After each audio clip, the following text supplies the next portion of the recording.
ప్రభువునందు నాకు అత్యంత ప్రియులైన బైబిల్ వర్డ్స్ వీక్షకులకు మన ప్రభువును ప్రియ రక్షకుడునైన క్రీస్తు వారి పేరట నా శుభాభివందనములు. ప్రియులారా, ఈరోజు ఒక సరికొత్త అంశంతో మీ ముందుకు వచ్చాను. కాబట్టి టాపిక్లోనికి వెళ్ళే ముందు నా ఛానల్ని సబ్స్క్రైబ్ చేయడం మర్చిపోకండి. ఇక టాపిక్లోనికి వెళ్తే చాలామందికి ఈ రోజుల్లో ఉన్న ఒక సందేహం, అసలు ధర్మశాస్త్రం కొట్టివేయబడిందా లేదా. కొంతమంది అంటారు, పాత నిబంధనను క్రీస్తు వారు తన శరీరమందు కొట్టేశారు కదండి అంటారు. ప్రియులారా, అసలు ముందుగా మనకు పాత నిబంధన అంటే ఏమిటో తెలియాలి. అది తెలిస్తే కానీ ఇప్పుడు చెప్పబోయే విషయాలు ఏమీ తెలియదు. కాబట్టి ముందుగా పాత నిబంధన ఏంటో చూద్దాం. పాత నిబంధన అనగా ఆది కాండము నుండి మలాకి వరకు ఉన్నదంతా పాత నిబంధనే కదండి అంటారు. అలా అనుకుంటే మీరు పొరపాటు పడినట్టే. మరి పాత నిబంధన అంటే ఏమిటి అంటే, ఆది కాండం నుండి మలాకి వరకు ఉన్న ఆజ్ఞలను మాత్రమే పాత నిబంధన అంటారు. మిగతాదంతా చరిత్ర. ఈ ఆజ్ఞలు మొత్తం 613. వీటిని 3 భాగాలుగా విభజించారు. అవేంటంటే, 1 నైతిక ధర్మశాస్త్రం, 2 ఆచార కర్మకాండ ధర్మశాస్త్రం, 3 పౌర ధర్మశాస్త్రం. వీటిని వివరించే ముందు మీకు ఒక విషయాన్ని చెప్తాను, వినండి. మనకు స్కూల్ డేస్లో సోషల్ స్టడీస్ అనేది ఒకటి ఉండేది. సోషల్ అంటే చరిత్ర, భౌగోళిక శాస్త్రం, ఆర్థిక శాస్త్రం. ఈ మూడింటిని కలిపితే సోషల్ అని ఎలా అంటారో అలాగే నైతిక ధర్మశాస్త్రం, ఆచార కర్మకాండ ధర్మశాస్త్రం, పౌర ధర్మశాస్త్రం, ఈ మూడింటిని కలిపి ధర్మశాస్త్రం అంటారు. వీటిలో ఉన్న ఆజ్ఞలు మొత్తం 613.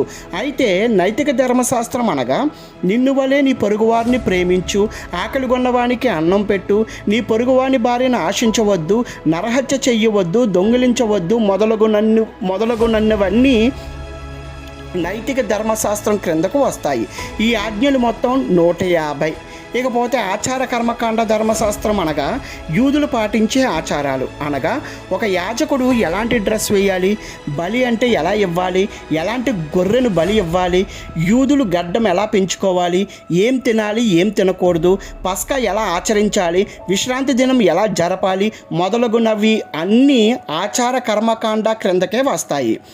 ఈ ఆజ్ఞలు మొత్తం 326. ఇక ఫైనల్గా పౌర ధర్మశాస్త్రం అనగా చట్టపరమైన ధర్మశాస్త్రం అని చెప్పవచ్చు.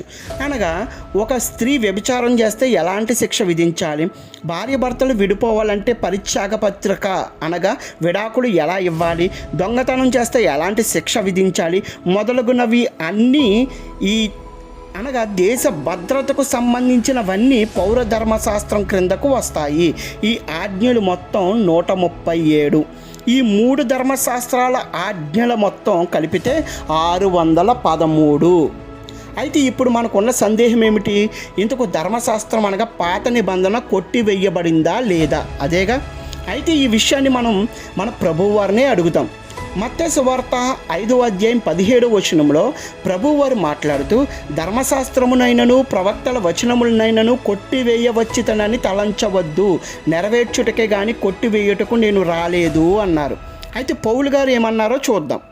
ఎఫెసీయులకు రాసిన పత్రిక 2వ అధ్యాయం 14వ వచనం ప్రకారం, ఆయన మన సమాధానమై ఉండి మీకును మాకును ఉండిన ద్వేషమును అనగా విధిరూపకమైన ఆజ్ఞలు గల ధర్మశాస్త్రమును తన శరీరమందు కొట్టివేయుట చేత మధ్య గోడను పడగొట్టి మన ఉభయులను ఏకము చేసెను. మత్తయిలో ప్రభువారు ధర్మశాస్త్రమునైనను ప్రవక్తల వచనములనైనను కొట్టివేయవచ్చునని తలంచవద్దు అన్నారు. ఎఫెసీలో పౌలు గారు ధర్మశాస్త్రమును ప్రభువారు తన శరీరమందు కొట్టేశారు అన్నారు. ఇంతకు ఎవరి మాట నిజం అంటే, ఇద్దరి మాట నిజమేనండి. అది ఎలాగంటే, ప్రభువారు తన శరీరమందు కొట్టివేసింది ఆచార కర్మకాండ ధర్మశాస్త్రము మరియు పౌర ధర్మశాస్త్రము. ఇవి కేవలం యూదులకు మాత్రమే కాబట్టి వీటిని కొట్టేశారు.